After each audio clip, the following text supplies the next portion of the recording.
Dites-moi qui ne s'est pas trouvé au moins une fois devant un film en se disant « Waouh, c'est magnifique !» Les images, les couleurs, les lumières, l'ambiance, c'est tout simplement une grosse claque. C'est vrai que quand on voit ce type d'image, on se dit « C'est quasiment impossible à refaire pour le commun des mortels ».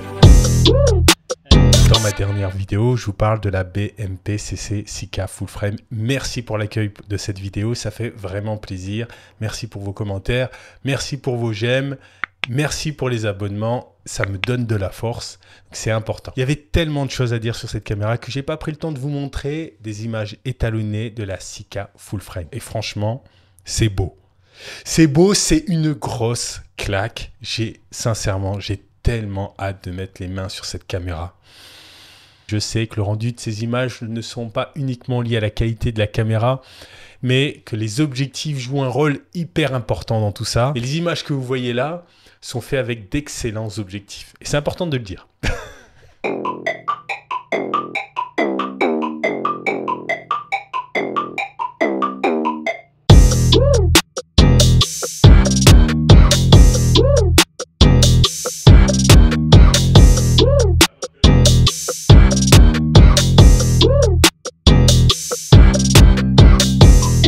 Bonjour les filmmakers, j'espère que vous allez bien. Alors, toutes les images que vous venez de voir ont été filmées avec la BMP-CC 6K Full Frame. J'ai récupéré les fichiers Biro sur le site Blackmagic dans la partie galerie. Je vais vous mettre les caractéristiques des différentes séquences en dessous de chaque image. Voilà, vous pouvez aussi checker le site pour avoir l'ensemble des caractéristiques des séquences que j'ai récupérées. Ce sont des belles séquences. Alors les fichiers sont assez lourds, ils sont assez volumineux. Alors j'ai pas en tête les tailles, mais je vais vous les mettre en dessous des caractéristiques. Donc c'est des gros fichiers. Et j'ai dû mettre à jour DaVinci Resolve. Je suis passé à la version 18.6. Alors je crois que c'est super important parce que si vous avez l'ancienne version, donc la 18.5, eh bien vous pouvez pas lire les fichiers. Donc, hyper important.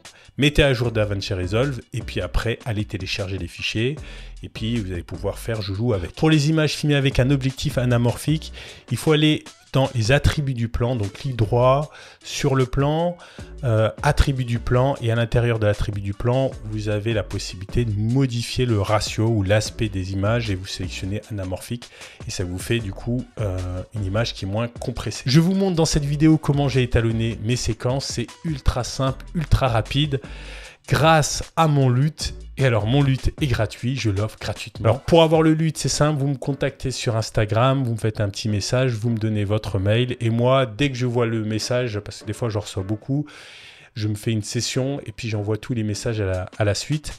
Je vous l'envoie par mail, le fichier, et puis voilà. Alors, surtout quand vous recevez le message, ou quand vous recevez le LUT, n'hésitez pas à revenir sur la vidéo, à me faire un petit commentaire pour me dire que vous avez apprécié, pour me raconter un peu ce que vous avez fait avec ce LUT. Voilà, ça me fera vraiment plaisir. Je vais faire deux choses. Je vais d'abord étalonner une séquence. Je vais vous montrer comment j'ai étalonné une séquence avec mon LUT New Edge 2. Et ensuite, je vais vous montrer comment j'ai copié mon étalonnage sur un autre plan. Et je vais vous montrer les différents ajustements que j'ai réalisés pour adapter l'étalonnage au nouveau plan. Alors, on se retrouve dans DaVinci Resolve.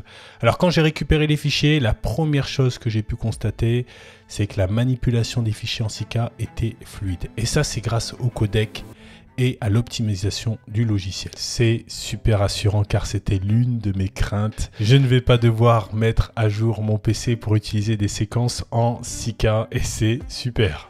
Après, j'ai modifié la forme des pixels et des séquences filmées en anamorphique. Le facteur de compression était de 1,5 fois et non 1,3 et j'ai corrigé un peu plus tard. Caméra RAW, j'ai choisi Blackmagic RAW par défaut et j'aurais pu choisir les paramètres du plan.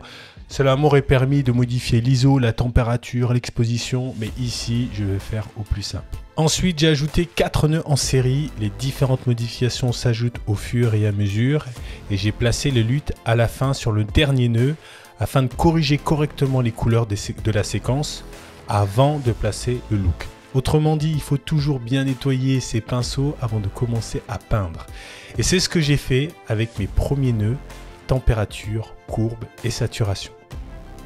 J'ai créé un LUT pour des effets, mais je ne l'ai pas utilisé car l'objectif anamorphique apporte déjà ses propres effets, halation, flare, enfin aberration chromatique, voilà, etc. Dans le nœud température, j'ai ajouté un peu de chaleur.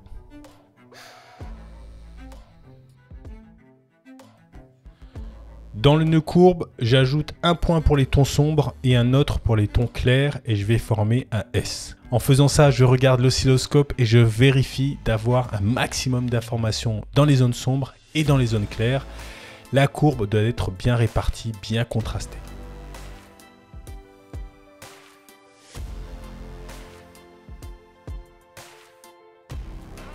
J'ajoute mon LUT, il suffit de cliquer pour ajouter le look et on a déjà un truc très sympa. Mais il y a encore quelques ajustements à faire maintenant qu'on a le look.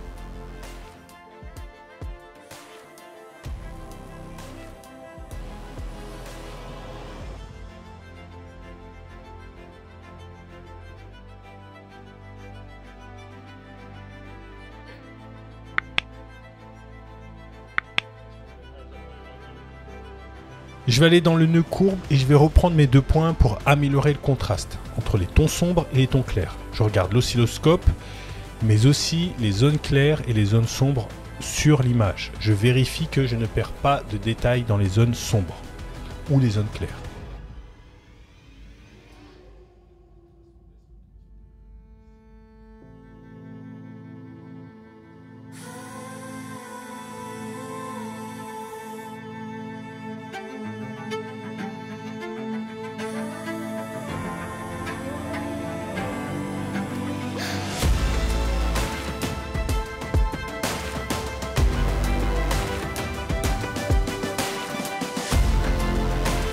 Ensuite, je vais dans l'onglet saturation dans la courbe HUE versus SAT et je vais augmenter un peu l'intensité des oranges.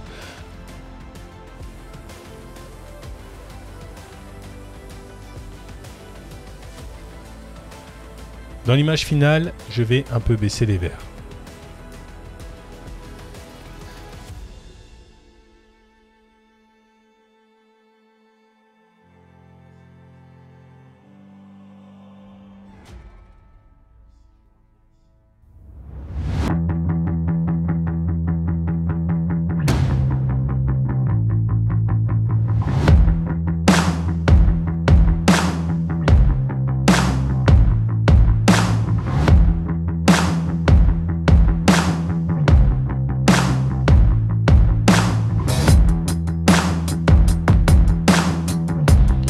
J'ai ensuite copié-collé l'étalonnage sur un autre plan.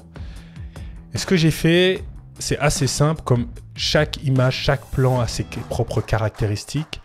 Je vais d'abord ajuster la température parce que chaque plan, la température varie très souvent d'un plan à un autre.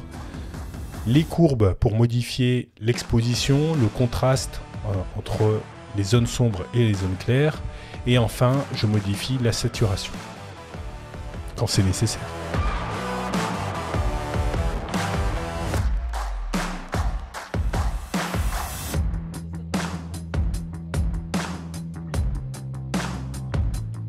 Voilà, c'est tout pour cette vidéo. N'hésitez surtout pas à me contacter pour obtenir le LUT New Edge 2. En retour, j'ai besoin de ton soutien, un like, un commentaire. Abonne-toi si tu n'es pas abonné. Sur YouTube ou sur Instagram, aujourd'hui plus de 70% des personnes qui regardent mes vidéos ne sont pas abonnées. Je trouve le chiffre énorme. Donc abonne-toi et en plus c'est gratuit. C'est comme mes luttes, c'est gratuit. Ah là là. Voilà, c'est tout pour cette vidéo. Je te dis à très bientôt. Allez, ciao.